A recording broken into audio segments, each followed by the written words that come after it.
Well, we flew in Naples, and then we kind of bounced around the way around that area. So, that's small. That's the way to do it. That's, yeah, really. Yeah. So I went to Scotland and, yeah, I love Scotland too. But I told my husband, I said, well, you know, we could ride a train and go to the get but we don't know. And he was like, and I said, yeah, that's kind of the way I felt that too. I said, or if you could rent a car. I said, and I'll drive. He's like, there's no way I'm like, he doesn't like me driving, period, anyway, but on the wrong side of the road, you know, on roads that are this wide, no. I was like, no, I'll try. But it was really, it was a two-man job because they had roundabouts everywhere, which are kind of difficult anyway. But a roundabout going in the wrong direction on the right side of the car, that's fun. That's Well, yeah, like we do most of the time back home. We're gonna go back. And I've done Ireland and Scotland multiple times right in car. It's a crazy thing. And New Zealand was the upside of it, so it's, you can get used to it pretty quickly. So, anytime. From Italy, they're on our side. Yeah, they're on my side. Oh, there's a new date here, Do what? 24 hours ago. What? A lady super nice. Yeah, they'll inspect the building. They're gonna have like bounce house. He said it's open. He said it's out. 24 hours. 24 hours. Babies to 12. 24 hours. Yeah, they've been doing it now out of their home and they're just expanded all over. I was gonna be my next question. It's set up or are you still looking? Yeah, we found a place in our story. Okay. Is it which is High. Yeah, so I was gonna tell you. I still have.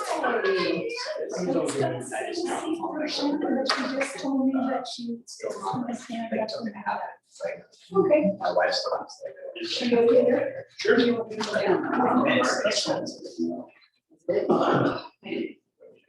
Like, like car payment or house payment?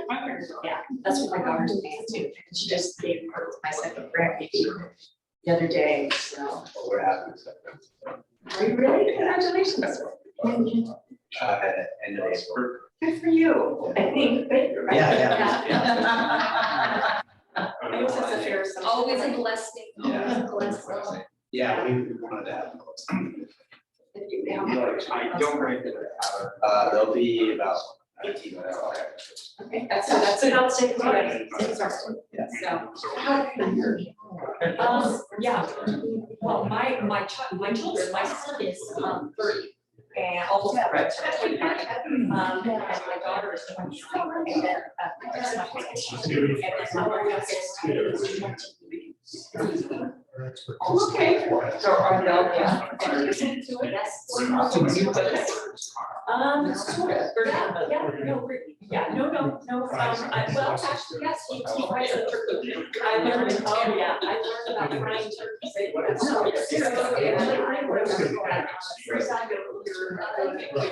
It's been something to do outside, so they drink beer, and I just sit home at 9:01 and just wait, I packed up the last one.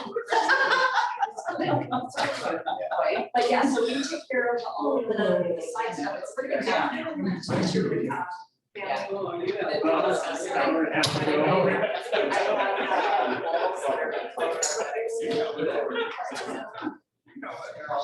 many people? But it's 22 years old. Yeah, my daughter's got a good house, it's not a huge house, but it's. Yeah, but.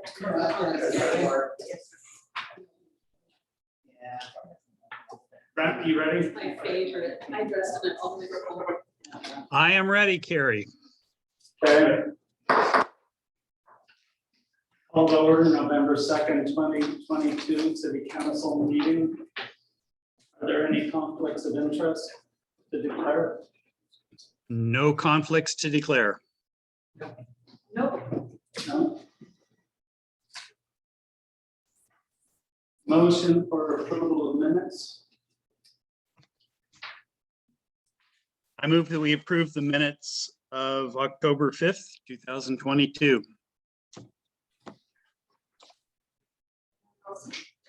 Second. Any discussion? No discussion, all in favor, say aye. Aye. Passed. Planning Commission report. Everyone got one in their packet? Any questions we need to address that chat? Okay. Mayor's report, the only thing I got to report is I attended a meeting about the UGB swap and we're working toward the solution. That's all I've got. Councilors report. Rita? Well, I attended the 2022 Platte County Forestry Tour put on by the Oregon State Department of Forestry and the Platte County Forestry Department. And I learned, I thought I knew a lot about our forests, but I learned a lot, mostly about the economics that the forestry department provides to our local educational system through their forestry taxes. I learned that the wages that timber companies and logging companies pay are the highest, are among the highest in our county. And I learned about the new technologies for forestry departments, not only in their big engines, but now they do logging by drones, and we got to see that, and that was real exciting. And so they're also really interested in, of course, saving our environment and the habitat. So it was really interesting. So that was last Thursday, and on Friday I got to meet with Leah Bowles from Future Business Leaders of America, who wanted to talk about putting a book nook in our children's park. And the book nook would be for children's books to give out free to the community. And so we talked a lot about what they would be made of and if they were weatherproof and the maintenance that it would require. And I really think that children's literacy is a great boon for our community, and they have asked if they can make a presentation to the city council next month. And so that I'd like to put them on the agenda, and that's all I have. I think we can do that. Got it. Dana? Well, after we received that email, that made me interested in some of the little free libraries, and Rita and I talked a little bit about the free libraries that are in town, and I didn't want to shine a spotlight on something great that somebody's doing without recognizing what other people are already doing in the community. So I wanted to remind people that we are operating some little free libraries in town. There's one on South Cottage between D and C. There's one on the corner of, I think it's Nita and E. And there is one on Woodlands between Packway and G. And one on Summit. And one on Summit. Okay, and then there's also a poetry corner. Or she called it? Yeah, she calls it poetry. Yeah, so that's kind of a neat thing, and I encourage people to go up and take a look around. I know that we're a walking community, and so I encourage them to walk around and look at that. Piggybacking on being a walking community, I put out a request for information for people to get back to me on how they felt about ODOT. And I received a lot of responses, particularly from the east side of the 101, and I'm compiling those. I would like to have all that information for city council at the next city council meeting. And then I would urge that everybody start taking a real hard look at ODOT's request for response then. Okay. If that's something that you'd be interested in. And that's what I have right now. All right. Austin? Nothing for me today. Okay. Brent? Well, I've spent most of the month out canvassing, so it's been nice getting to know our Gerhardt constituents. Let's see, I missed the Clatsop Housing Task Force this month. I had a conflict, but I will be able to catch up. They do Zoom it and post it on YouTube, so I'll be catching up with that. City staff was able to submit the letter of interest to Clatsop County regarding the foreclosed property that they're making available to local governments for affordable and workforce housing.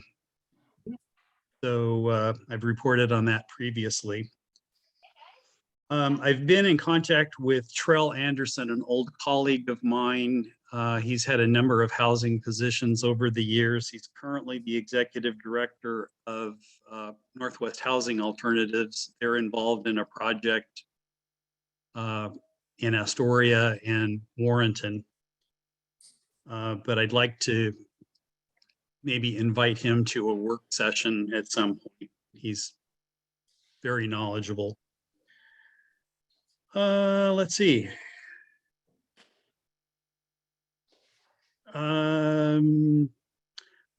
The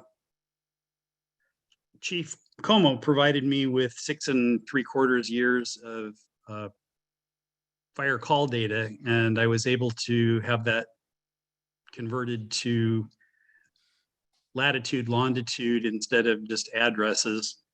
So we'll be able to use that in our needs analysis for a dot density mapping.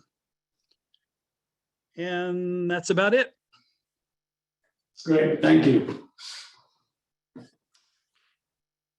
City officers report.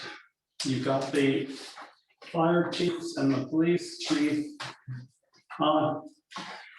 Chief Coleman, do you want me to read this letter or do you want to just pass on? I'll be fine, Your Honor, and as far as the police report, most of them, it's pretty much all zeros in there. So it was actually a good month, except for, like trespassing and our arrests. But it was a good month for no crime. Good, I'm glad to hear that. Okay, city treasurer, I'm next. well, the fire chief has already written a report. Is he on? He is on, I believe. Oh, I'm so sorry. Yeah, go ahead and write. No worries, that's okay. Thank you, Mr. Mayor, Council. Christy, are you able to let me share my screen?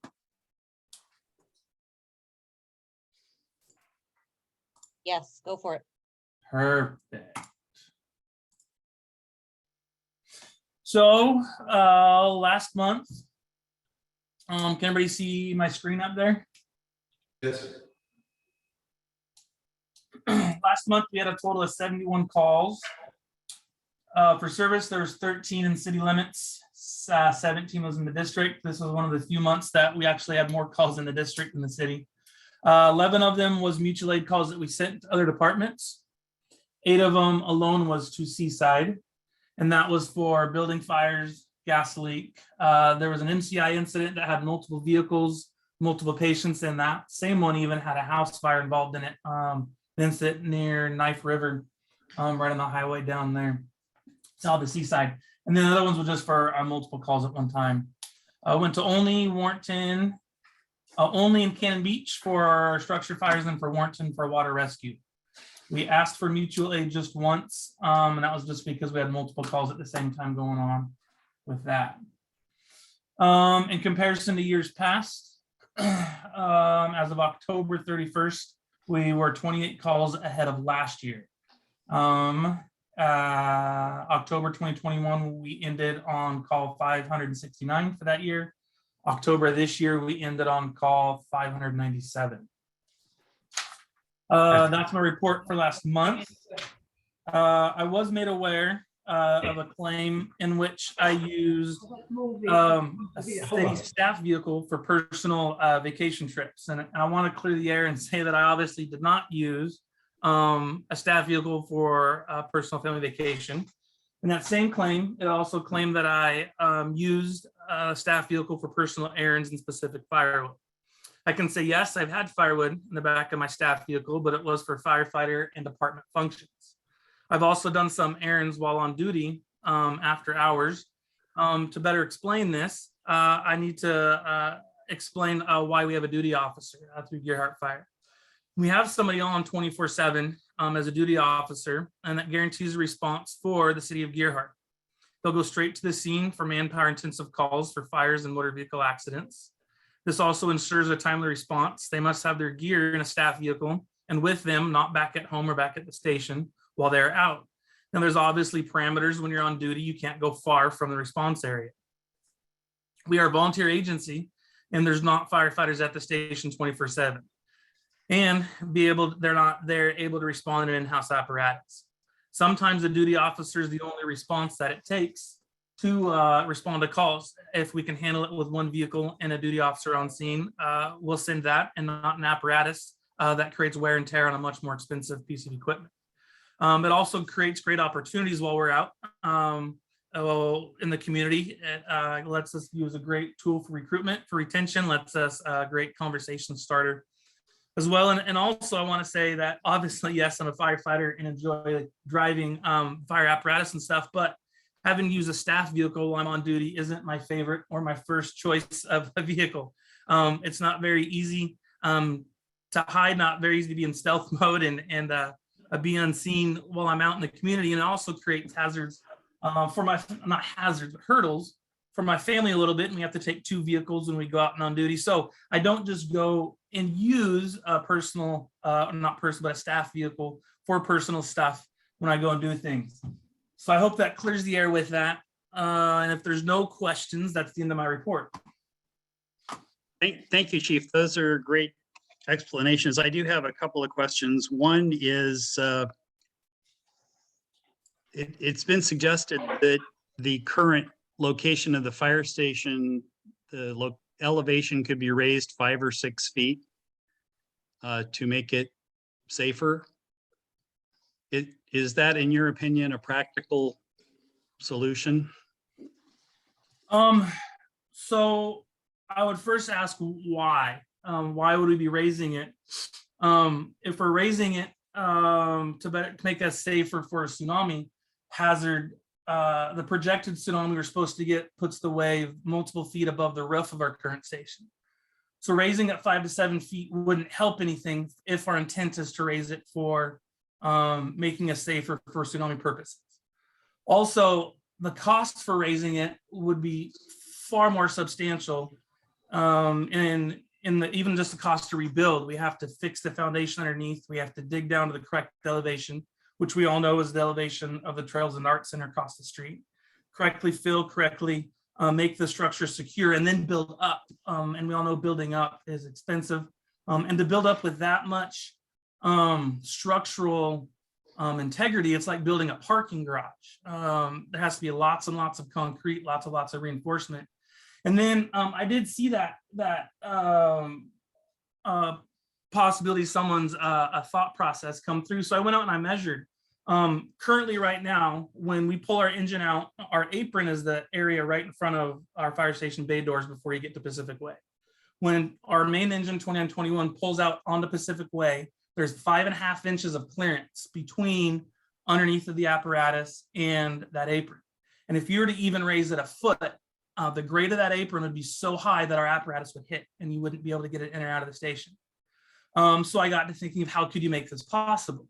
Well, if you put the station in the very back of the property and you got rid of Public Works and the pole barn back there, you could lengthen out the apron long enough so it wouldn't be so dramatic, but then you would have a station on the very back of the property, which is okay, but then you're paying for an entirely huge apron and a ramp up to get back there.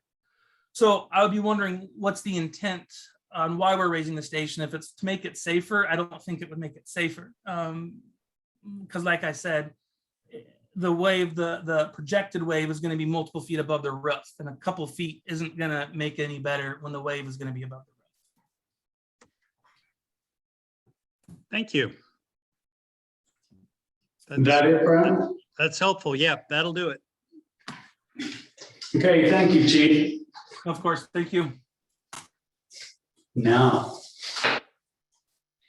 In October, the city of Gearhart received its first current property tax collection payment from Clatsop County. only in the months of November, end of October and November, when collections come in, it's the only time that the county the taxing entities receive a tax payment once a month, we normally receive them once a month. So we had received one in August, which means that the county has received at least not a substantial, but has received a portion of the money. And they release that on a weekly basis through the end of October. Sometimes we get it, sometimes we don't, all of November, and then the first week in December. Funds impacted are the general fund, the debt service fund, and the Gerhart Road District Fund for property tax collection. The citywide total assessed value has seen an increase of 4.38%, which translates to a projected increase in property tax collection of just over $28,000 for the general fund. Noteworthy revenue payments are fines and fortitudes due to Gerhardt's municipal court. So we don't have court as often as we had in the past. So we did have some court payments, and when court is processed, the money is distributed to all the people that are involved. So the county, the state, and the city of Gerhardt. So we received a payment, our portion of that. Marijuana tax due to the local quarterly tax for our 2 marijuana shops here, and transient room tax due to the quarterly tax payment. Also, for more account clarification, the city has added a new account for mechanical permits. So in the revenue line item, there is now building, mechanical, and plumbing. It's account 100029, which had previously been included in the building account.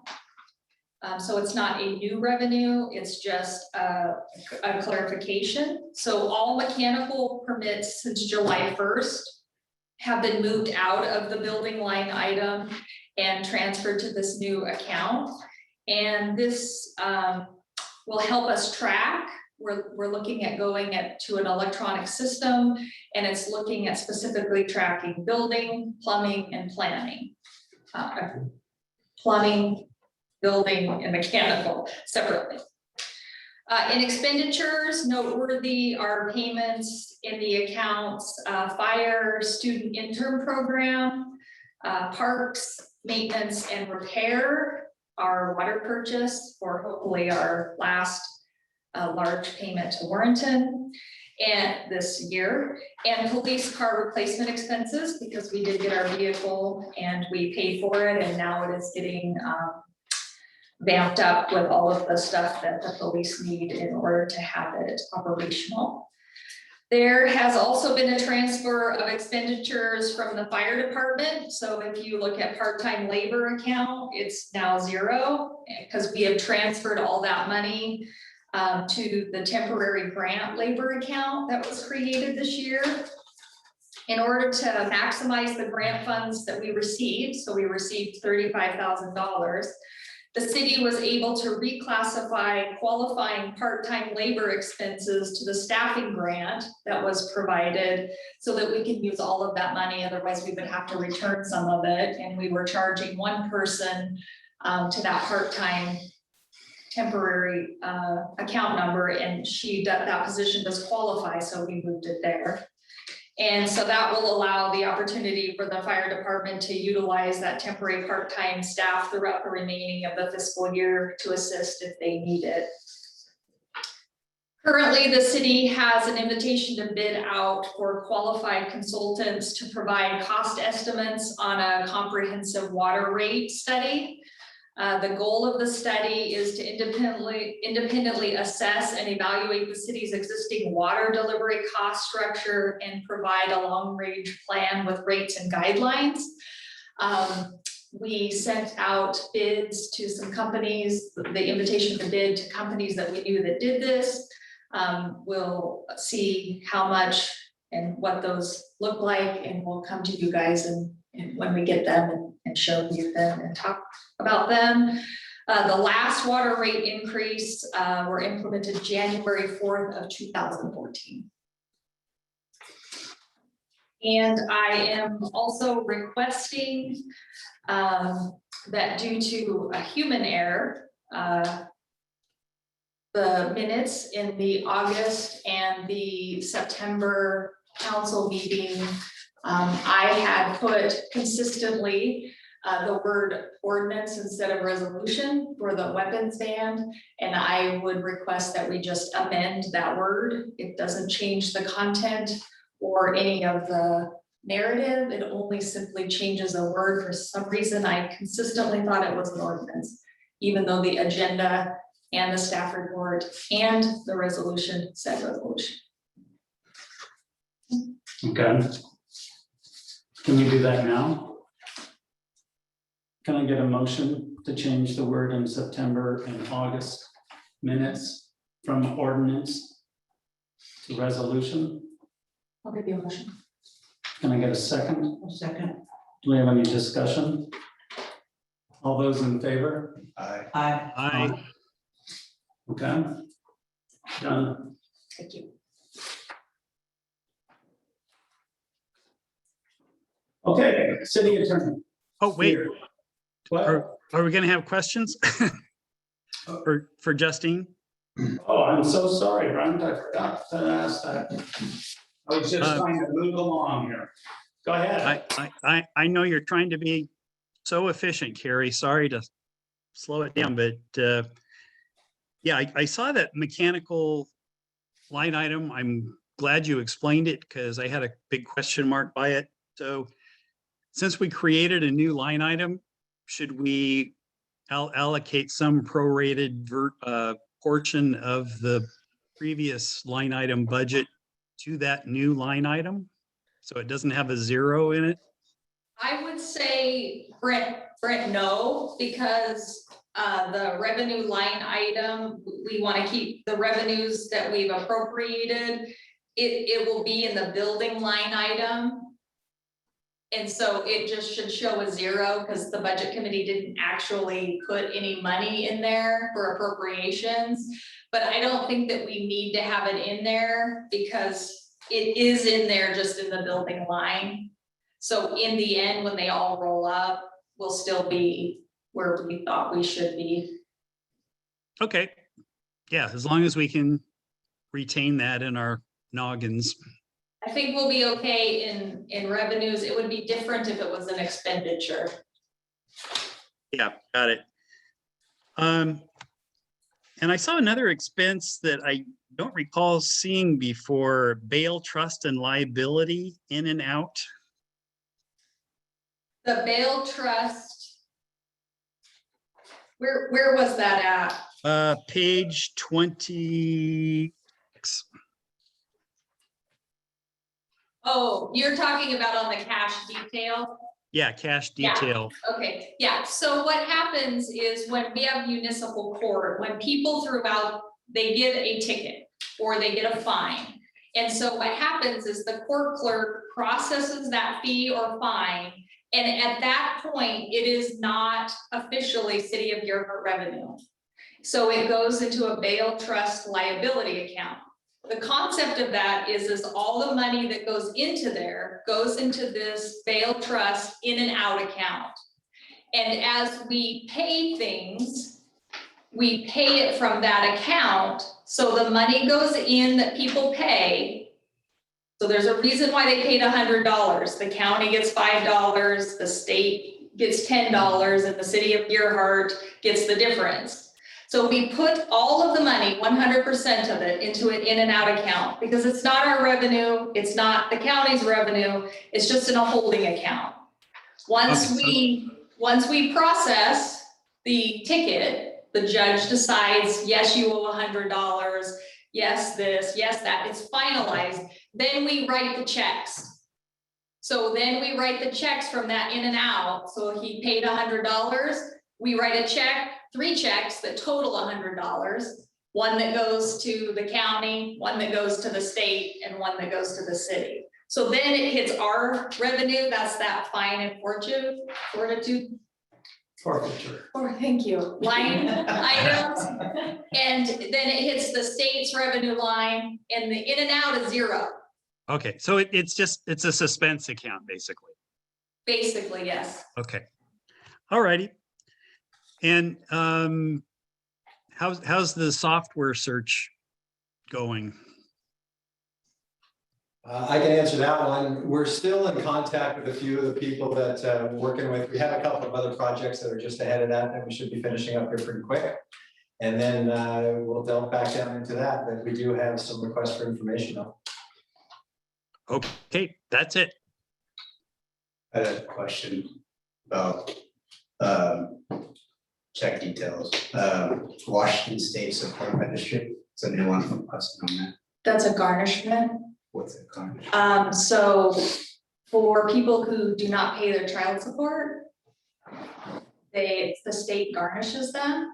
And so we pay, depending upon which state it is, they send us a garnishment request, and then we withhold that garnishment check, you know, without, and then we have to, from employees check, so then we have to send a check out to that company. Okay. So it's a new garnishment. It's only, I think it's only been the last 2 months that we've had it. And then the Eastern Oregon University Student Intern Program. That's That was the- for the firefighter. That's for the fire intern program, and if you have specific questions, Josh could probably answer those for you, or Chad, but that's what that payment is.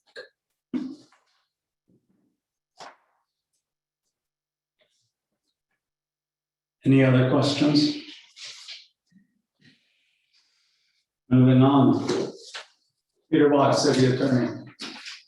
So in the US Bank Shannon Smith case, which seems like it's been going on for many years, but I think has actually been going on for 3. We are not part of the mediation because we're not part of the appeal to the Court of Appeals, because we have a very narrow issue on that case. But my understanding is Mr. Alterman and Mr. Thomas are in mediation at the Court of Appeals. So the circuit court case has been set over for another 2 months. I'm hoping that there'll be a global resolution for that case. I suggested that, you know, we'd be more than willing to participate in that if it happens. Mr.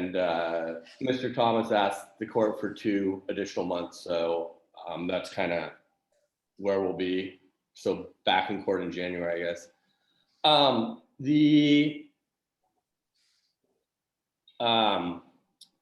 There's some land use related things that might be coming up or down from the state that we're going to need to take a look at.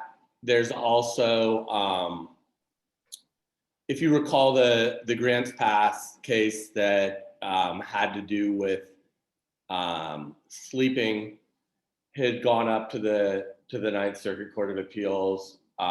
Again, that's one that we're monitoring in case we have to change our own ordinances, keeping in mind that we base everything we do on health and safety. So that's really the way that we need to look at that and frame those issues. And beyond that, I don't think I have a whole lot. We've been processing public record requests. Staff's been doing a good job parsing through them to try and make sure we're locating things. And we're using different search words to try and capture as many as possible, but that's what I've got. Thank you, Peter. City Administrator Chad Sweet. Thank you, Mayor and Council. I've just got a couple of things. Again, Election Day, November 8th coming up. Nothing to really report there, although the county clerk in the elections office has been checking our box. I know there's been a lot of questions on who empties the ballots outside of those boxes. It is the county elections officials. They have volunteers that go ahead and do that 2 at a time and with a sign off. And so they just picked up some of the ballots today. But just again, the city does not have any access to that. Reminder, November 29th, we've got our work session for the Water Conservation Management Plan and the Emergency Operations Plan. And maybe another thing, depending on the next couple of weeks. We do have a planting going on tomorrow with the Mechanical Watershed Council. We received all of our plants yesterday. Or excuse me, on the 31st, and we have those stored.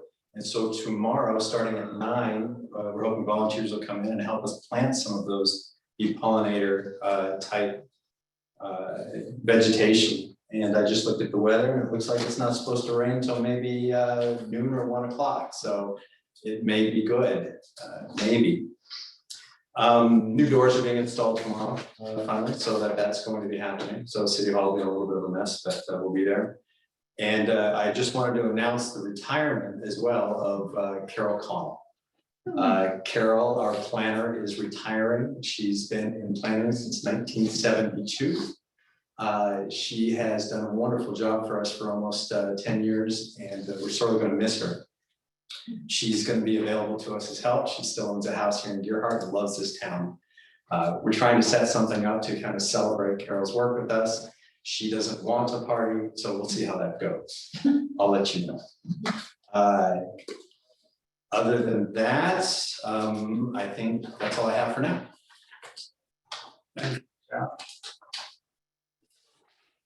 Okay, on to the visitors section.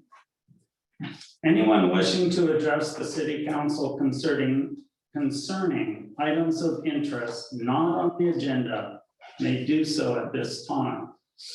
All remarks will be limited to 5 minutes per person. Requests to comment electronically must be submitted by email to the city recorder at info@cityofgerhart.com no later than 4 p.m. the day of the meeting. In-person attendees wishing to speak are required to sign in prior to the meeting. And people, this is on Rules of Construction, Chapter 30. It's page 6, number 5 under F, Order of Business of Regular Meetings. Citizen communication, written or oral. Advise or request from the public on items not on the agenda.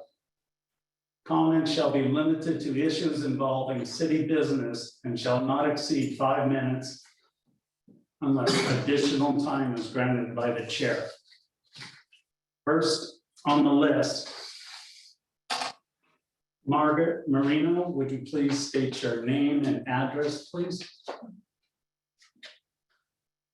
Okay, Margaret, you're still muted at the moment.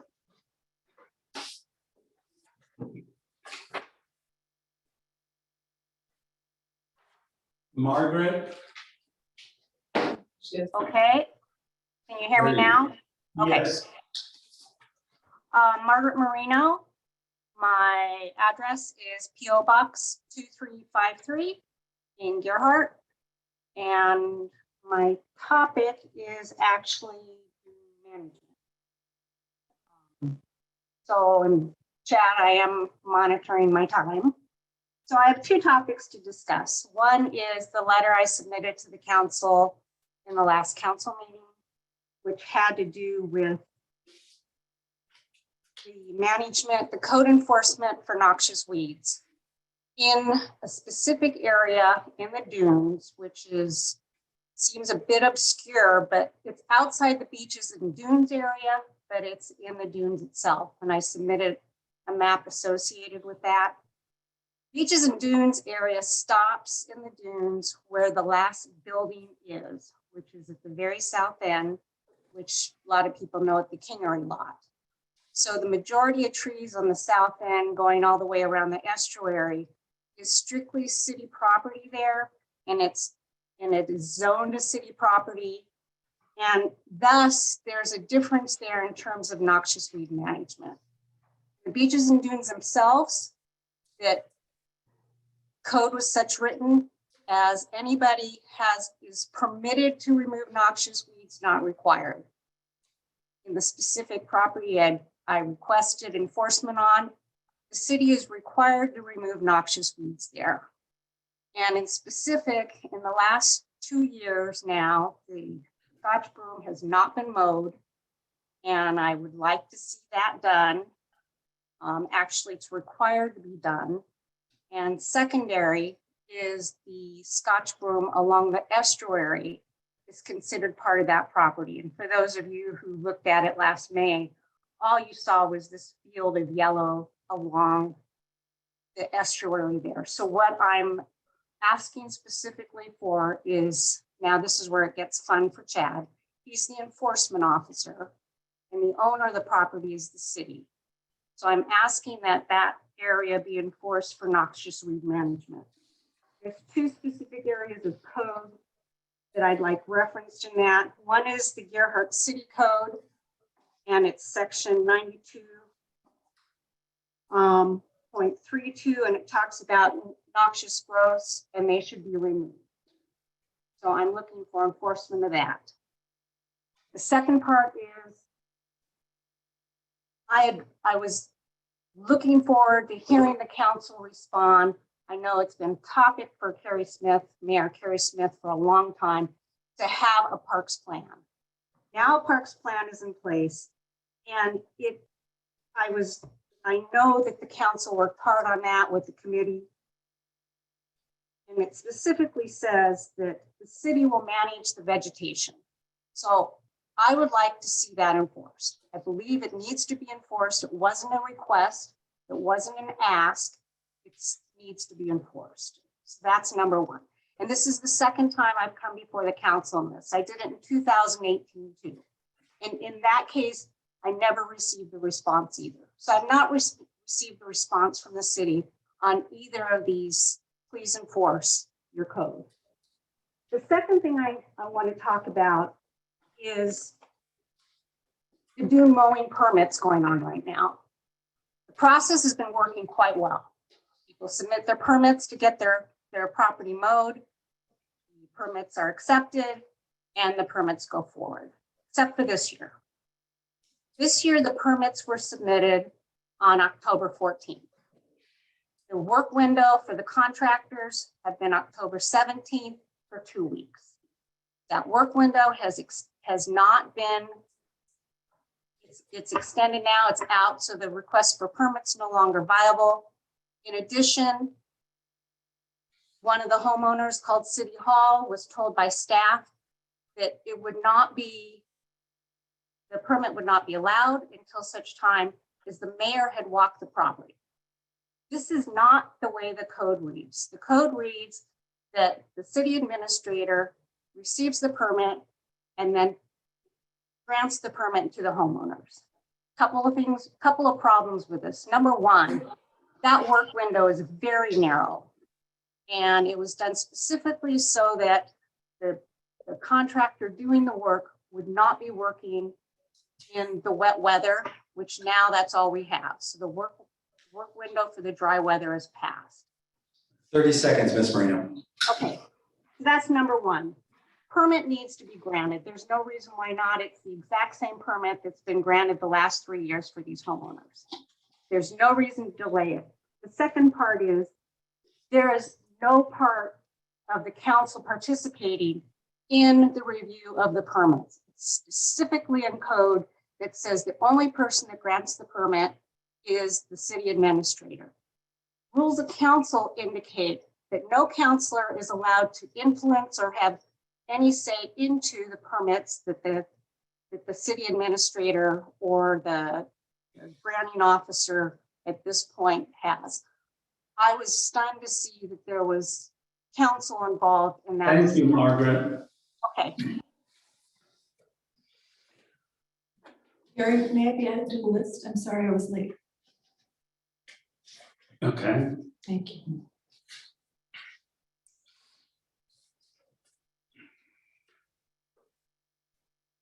Next up is Sheila Nolan. State your name and address for us, please.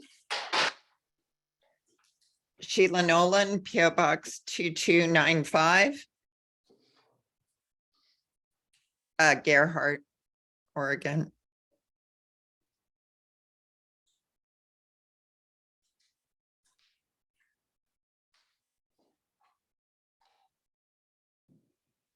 Sheila, you still there? I am. Are we ready to go? Yeah. Okay, all right. Let's shake it up. Good evening. I'd like to thank our volunteer city government, Mayor Smith and city councilors. In addition, I'd also like to thank our city administrator, Chad Sweet, city attorney, Peter Watts, our city staff, our fire and police departments, and all of the tireless and dedicated volunteers and citizens who keep Gerhardt safe, beautiful, and connected through individual acts that better our community. Because of you, I'm proud to call Gerhardt home. Thank you. We've heard and read a lot about voter suppression. What we really should be talking about is voting integrity. Voting integrity first begins with voter integrity. Just because you own a home and pay property taxes in Gerhardt does not automatically make you eligible to vote here. A voter needs to be domiciled in Gerhardt to vote here. A renter can be domiciled in Gerhardt. Domicile is a legal term used by both the Department of Revenue and the Secretary of State. The Department of Revenue provides many examples of what it means to be domiciled. With rights comes responsibilities. With our democracy under daily attack, it is our moral imperative to be engaged and informed citizens. I would like to encourage every eligible voter to register, read the voter pamphlet, and not rely on social media for voter eligibility or accurate information. Please cast your ballot by November 8th. You can mail your ballot without postage, but it must be date stamped by November 8th. A brief public service announcement. I'd just like to make sure everyone knows position is spelled P-O-S-I-T-I-O-N.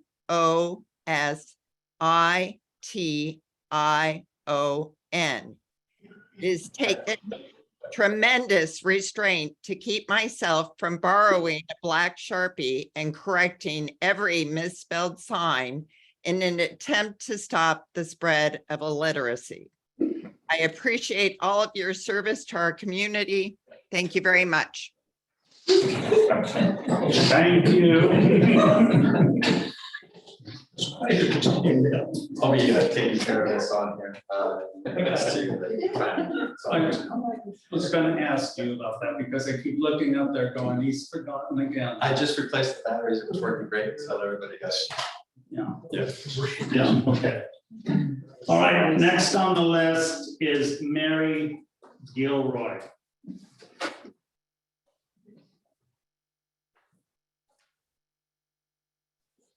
Please state your name and address. My name is Mary Gilroy and I live at 302 South Mead Avenue.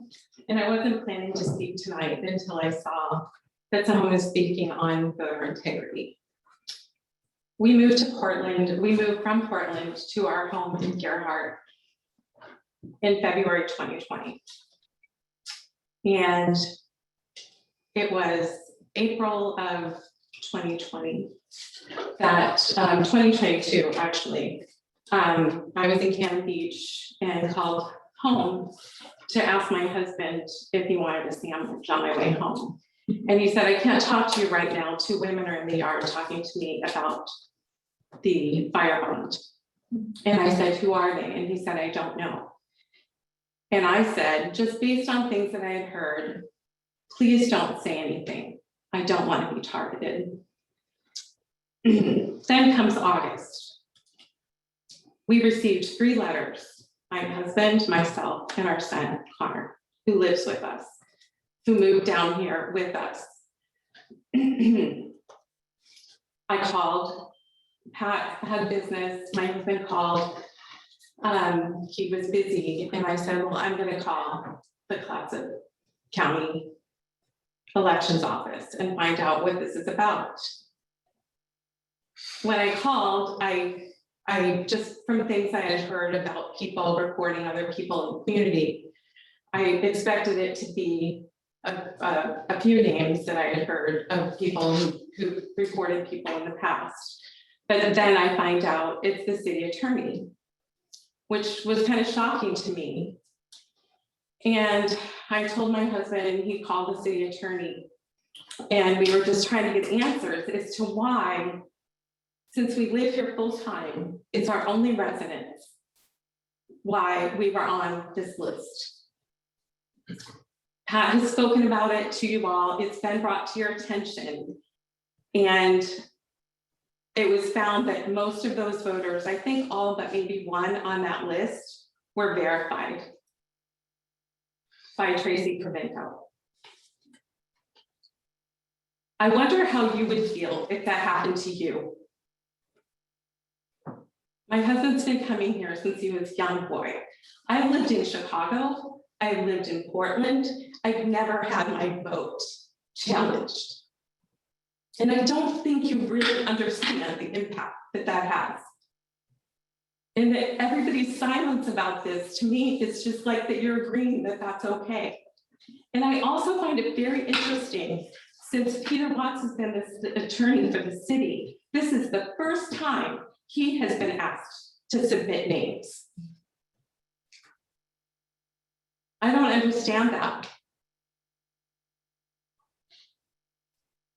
And I would like to hear from someone about why this is happening.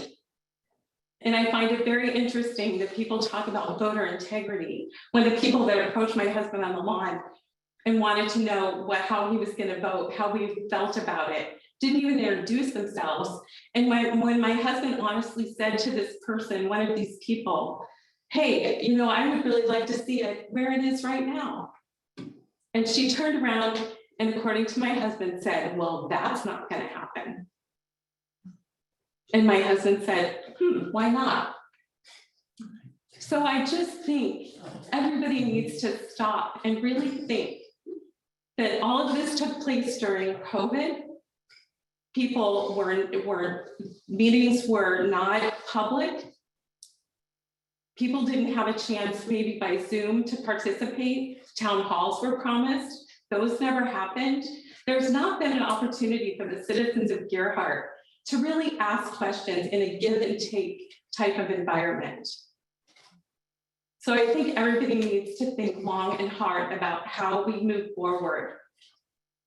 And I'm really left with a really bad taste in my mouth about what happened. My family has been through tragedy in the past couple of years since we moved here. A personal, very horrible tragedy, and we've had neighbors. They knew where we lived. They knew we lived there full time, who came and brought meals, people I didn't even know. 15 seconds. So that's the Gerhart that I thought I was moving to. Thank you for your time. Thank you, Mary. Next up, Pat Gilroy, please state your name and address. I think I'm going to pass after that. I think she did a good job. Thank you. Okay. Sherry Prendergast. I'm sorry if I missed your name. You didn't. I can't fall, so I'm gonna pause for just a second, let my husband tie my shoe. I can't tie my own shoe right now. If you want, you can stand there and No, talk. I'll go forward. I'm not crippled, I just have a broken wing. Just get there. That is on. And if you think I look bad, you ought to see the other guy. I am the first.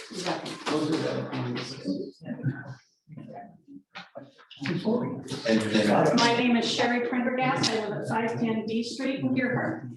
We have owned our home here for 13 years. We've lived here full time for 3. And I stand with Pat and Mary Gilroy on the issue of voter integrity and the issue of lack of forthcoming information when requested through an official FOIA request. And the way this whole thing is being handled is appalling. We are entitled to answers. We are the citizens. We voted. The voices of the public have been heard. They didn't want the fire station moved. They were open to the urban growth boundary land swap. And to hear that that is still being pursued is very distressing to me. I don't feel like this city council is listening to the voice of the people. And I think it's absolutely unacceptable. And I personally am not willing to tolerate it. So there needs to be an open format for people to have an open and honest and transparent discussion about what is going on in this city and not having people limited to 5 minutes. It's unacceptable. We're the citizens of this country, of this town. And we, the people, have a right to have our voices heard. And we, the people, have a right to have the information that we request to make a sound judgment decision. And that needs to happen. There needs to be a town hall format or some other format where people can come. There's a great deal of dissension in this town. For a little village this size, I find it kind of appalling at the state of affairs and of the politics in this town. And I'm extremely upset by it all.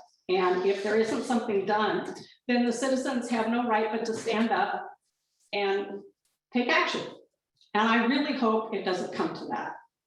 But I encourage you all to listen very clearly and very carefully to the people and what they're voicing here and do something about it. Because you're volunteers, but you work for the city, you work for the citizens of this town. You don't work for your own agenda. Thank you. Thank you. Next up is Craig Lunas. Please state your name and address. I may pass on mine. I think it's a little lighter than all of this. It's about Bob McEwen's party, that's all. I just want to announce that. I'll just get it over with. Yeah. Oh, it's like, well, after all that. If any of you don't know Bob McEwen, you should. That's a gentleman right above Miss Hill there with the donkey. 100 years old on the week from Saturday. World War II vet. Amazing guy. I'm the new guy in town. I've only been helping out with him 4 or 5 years. Shannon's been helping out forever. But we are throwing a big 100th birthday party for him on the 12th at the American Legion from 3 to 5. That's about all we can do is a couple hours. And it's open to anybody and everybody, please come by and say hi to him. If you don't know him, you're missing out. He's got some World War II vet, combat veteran with the Merchant Marines. He's quite a guy.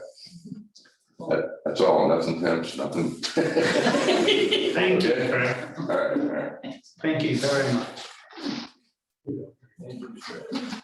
Next up, Shannon Smith. Please state your name and address. Shannon McKenna Smith. I live at 774 Pacific Way, down the way. I'm gonna do a mix of lighthearted and direct.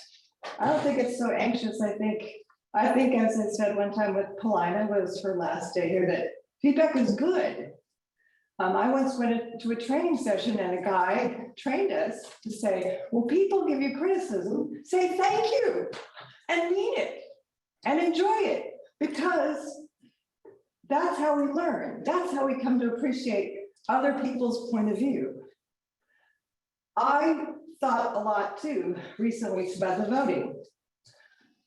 I'm not a social media girl to the extent that I don't clue into it. I hear about it from others and I try to check things out the direct ways that I like to do with people.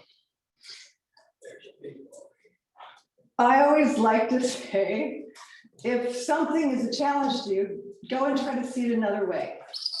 And one of the things I thought about with this voting is, voting is amazing that this many people want to vote in our great town. It's really cool. People care more about this place. They want to matter here.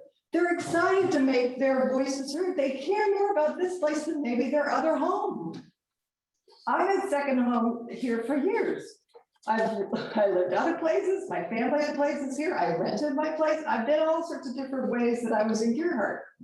The first moment I knew I could vote here, I voted here. I didn't care about Seattle anymore. I knew I could make a difference here. So I asked people to see this as a great thing, that it's really terrible to get questioned about something when you are doing a really good thing. We want to encourage voting. We want to get people engaged in it. Engagement's a big word these days.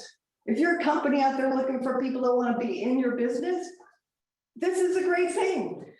So I just want to give another perspective because I think it's important. We reshape our experience and maybe others who are feeling what? Pretty irritated and put off by what they've been through for whatever reason. And I apparently think some of the people thought they were doing a good thing, but there's a lot of feedback for them as well that it didn't end up that way for how people feel. Lastly, oh, we didn't have time going. You have 2 minutes and I 18 have 2 seconds. minutes before you, okay, I thought I'd check my own time. Words are important. Words are important in terms of both written words and then how we say words we use with each other, and also tone. I think there's a tone we can approach each other with that is welcoming, is encouraging, is about asking questions. Sometimes when people say intense things to me, I go, what makes you feel that way? And I really want to know. I'm not doing it just to have a Passover of it. I want to really know so that we can get closer. We can get better understanding. When I think about Bob McEwen and the people I've known in Gerhart for most of my entire life, the values here about caring. It never mattered if you were a part-time person, a full-time person. You came once a year, you came like, when a storm hit and you're worried your house had fallen over, but the neighbor had come in and told you it was safe and you were okay, your roof didn't blow off. That's one thing. The other value we had is we trusted each other. I haven't locked my house for years. I shouldn't say that out loud in our town, but I've gave it locked. Yeah, no, I haven't done it. But trust is also really important, that you felt people had your back and you could say things and be connected in ways where trust was increased. 45 seconds. Some things have happened the last bit of time with various initiatives and ballot measures that have reduced trust a lot in this town. Some of the voting question of who could vote here and who couldn't vote here happened during the short-term rental issue. It was never looked into in a deeper way then, but it was too coincidental the number of people who voted and then got questioned. So rebuilding trust, I think, in the future is something the city can do. I brought again the little piece that I talk about occasionally about values and vision for the future. And I will leave it with you. This comes from, again, McCall, Idaho, and they did a whole initiative on it over several weeks. I brought one copy, but I can send you others, you can know. But that might be a way to begin. Thank you. Thank you. Thank you, Shannon. So we've gotten all the electronics and signs. Yes, from what I understand. Okay, we got this, the Graphius letter that he wanted read into the report. Yes. Who's up? Go ahead and read that. Yeah, would you do that, please? We're gonna be reading from now on. I think I am. Thank you. All right, so this was a message given to us by Bill Graphius. And he had asked for it to be read here in the council meeting. This is on October 20th. The city of Gerhart needs to formulate an ordinance regarding political signs in the community. The primary case in point is the property that was once the Gerhart Elementary School and is now some mysterious, unspecified, and highly secretive project with security cameras, chain link fencing, and multiple no trespassing signs. The south fencing facing Pacific Way is littered from one end to the other with ugly oversized propaganda banners and literally dozens upon dozens of yard signs touting two specific candidates for the city council. What's next? Neon signs? Giant digital billboards? Where does it end? We support free speech, but the Gerhart Elementary School situation is an eyesore that clearly expresses the complete disregard and disdain for the honor of those of us living in the surrounding residential area. Also consider that it is at the gateway to the city. What an unfortunate first impression this is making to anyone who visits. This is not our opinion. It is shared by many of our neighbors, and we have multiple visitors to our home make negative comments about the impression that was given to them at the neighborhood. The problem is not limited to the school property. We've seen other properties littered with multiple repetitive campaign signs. Sure, support your preferred candidate. We're all for that, but at least try to be a good neighbor while doing it. We believe the signage nonsense occurring at the Greer Grade School is disrespectful, slap in the face to the surrounding neighborhood, indeed, the entire city of Gearhart. And we respectfully request that this council read this letter into the public record and address this issue in the public forum. I did respond back to Mr. Graffius and just said that the council has already asked the staff to look into changing our sign ordinances to address election signage, but you were waiting until after the election to delve into the issue. Yeah. So that's my. Okay, thank you. Sorry. All right, we also got everyone in our packet up. Thank you from St. Vincent de Paul. And I believe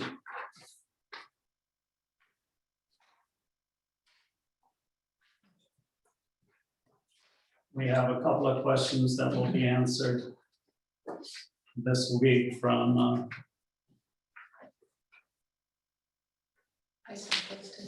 you did already? Yeah. Okay. So we sent them a group of those answers, yes, about that. Okay, well, then it's already taken care of. Okay.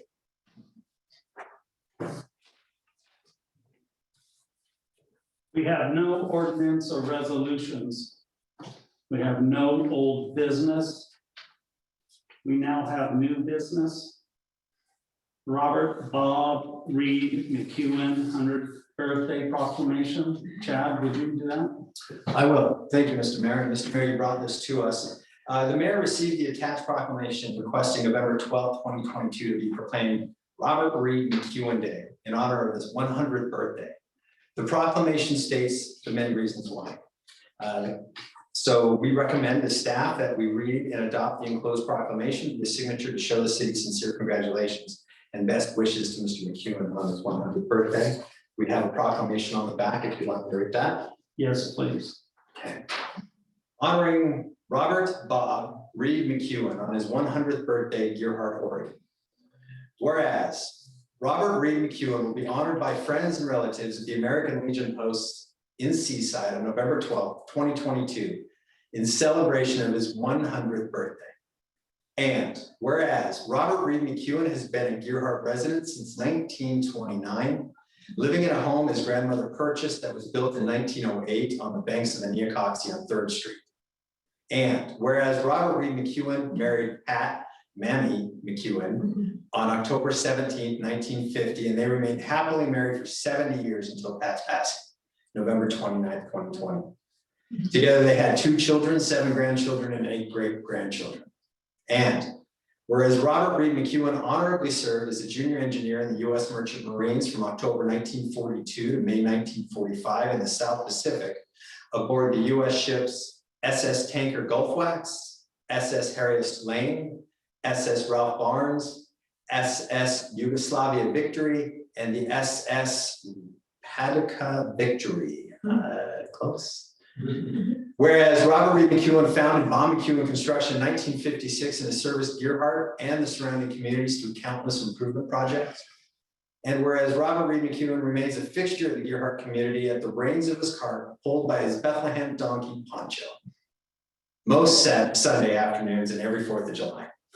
Now, therefore, by virtue of the authority vested in the mayor of the city of Gearhart, Oregon, they do hereby proclaim November 12th, 2022 as Robert Reed McEwen Day in the city of Gearhart. And on behalf of the city council and citizens of Gearhart, I offer sincere congratulations and best wishes to Mr. McEwen. There's many more happy days in the future to share with family and friends. In witness hereof, I hereby set my hands this day, 2nd day of November, 2022. So we would just need a Consensus? question or even a motion to declare. Motion to declare? I'll give you a motion. Can I get a second? I'll second. Second that. Any discussion? All in favor, say aye. Aye. Aye. Aye. All All right, unanimous. Thank you very much. And Bob's birthday sounds like it's gonna be a pretty big deal. And I think some invitations have gone out, but it sounds like it's open to anybody who wants to attend. Is that Yes. correct? At the American Legion in Seaside.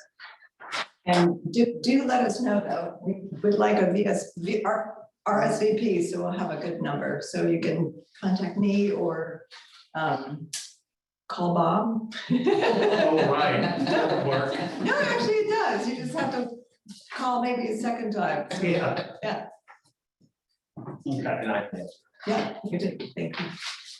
Okay, next. We have another, I guess, proclamation. It's called Operation Greenlight.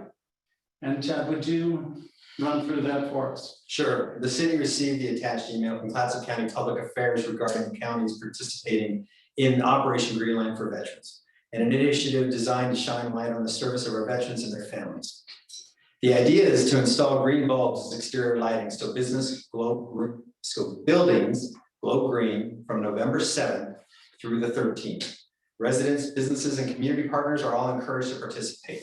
City staff would like to show support and participate, and you also find the county's draft flyer attached.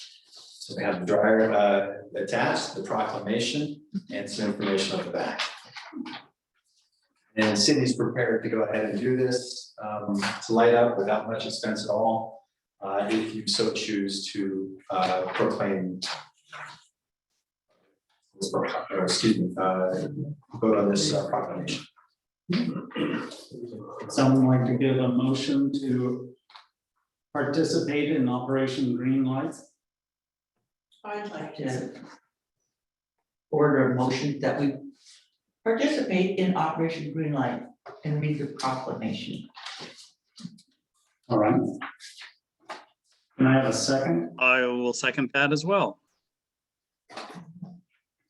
Would you like it read first before we vote or after? Whatever you think is best. Any discussion? No discussion? All in favor, say aye. Aye. Aye. Mayor, council, whereas the residents of Clatsop County and the city of Gearhart have great respect, admiration, and the utmost gratitude for all those who have selflessly served as the United States in the armed forces. And whereas the contributions and sacrifices of each person who served in the armed forces have been vital in maintaining the way of life enjoyed by the local community. And whereas Clatsop County and the city of Gearhart seeks to honor these individuals who have paid the high price for freedom by placing themselves in harm's way for the good of all.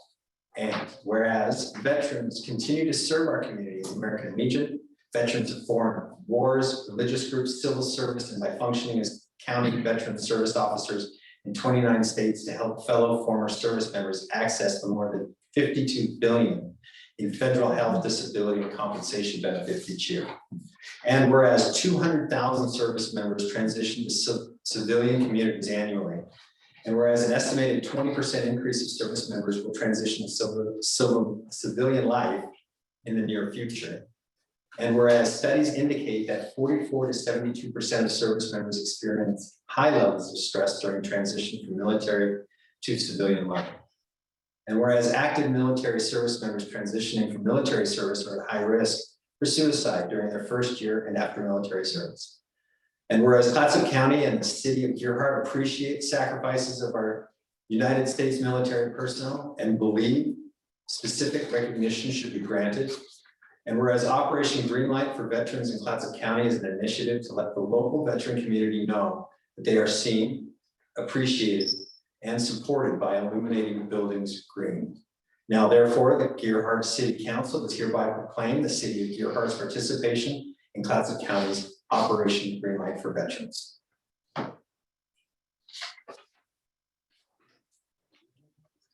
That's it on the back, so yes, back over. Thank you, John.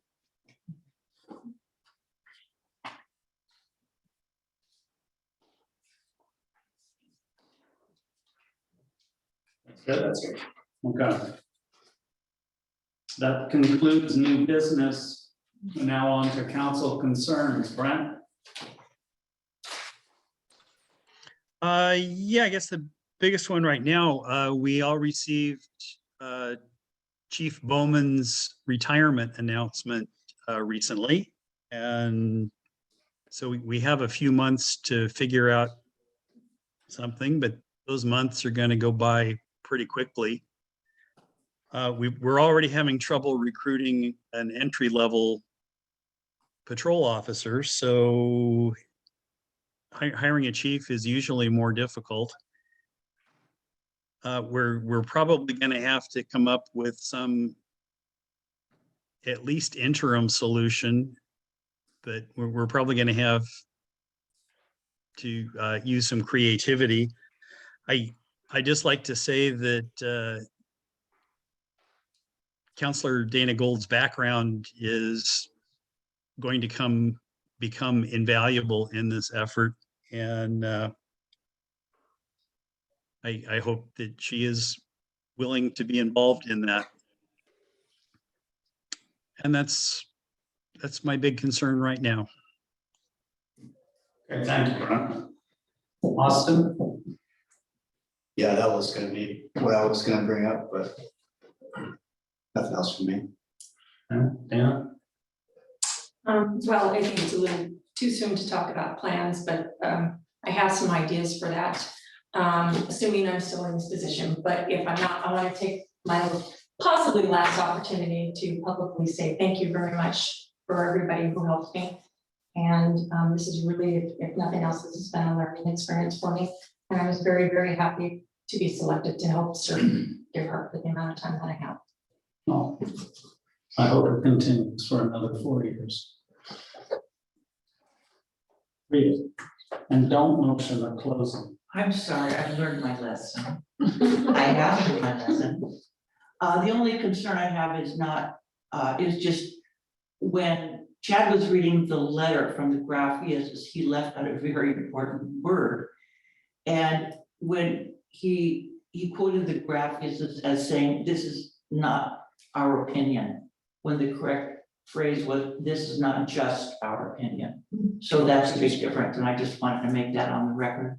Other than that, I have nothing. Okay, thank you.